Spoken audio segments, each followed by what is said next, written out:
နို့ကိုတောက်လိုက်ပါစက္ကန့်အနည်းငယ်အတွင်းတင့်ခန္ဓာကိုယ်အတွင်းမှာဘာတွေဖြစ်သွားလဲကိုကြည့်လိုက်ပါနို့ဟာတင့်ပါဇက်ထဲဝင်လာတဲ့အချိန်မှာပဲသွားရည်ကနို့ထဲရှိတဲ့ကြားများကိုမမျိုးသေးခင်ကလေးကချက်ချင်းခွဲဖြက်စတင်ပါတယ်နို့ဟာအစာလမ်းကြောင်းအတွင်းလှိုင်းလိုစီးဆင်းပြီးအံ့အားသင့်စရာမြန်နှုံးနဲ့အစာအိမ်ဘက်ကိုဓာတ်ရိုက်ဆင်းသွားပါတယ်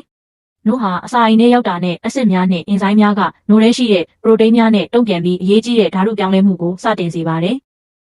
အစာအိမ်အတွင်းမှာနို့ဟာထူထဲလာပြီးနူးညံ့ချုံမှုတဲ့အစာရည်ချိုင်အဖြစ်ပြောင်းလဲသွားပါတယ်ဒါဟာအာဟာရများကိုထုတ်ယူရန်အကောင်းဆုံးပုံစံဖြစ်ပါတယ်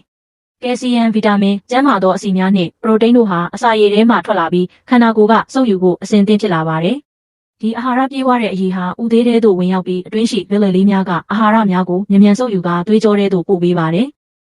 ကယ်လ်ဆီယမ်ကအရိုးများကိုခိုင်မာစေပြီးပရိုတိန်းကကြွက်သားများပြန်လည်ပြုပြင်ရေးကိုထောက်ပံ့ပေးပါတယ်ကျန်းမာသောအဆီများကကြာရှည်စွမ်းအင်ပေးနိုင်ပါတယ်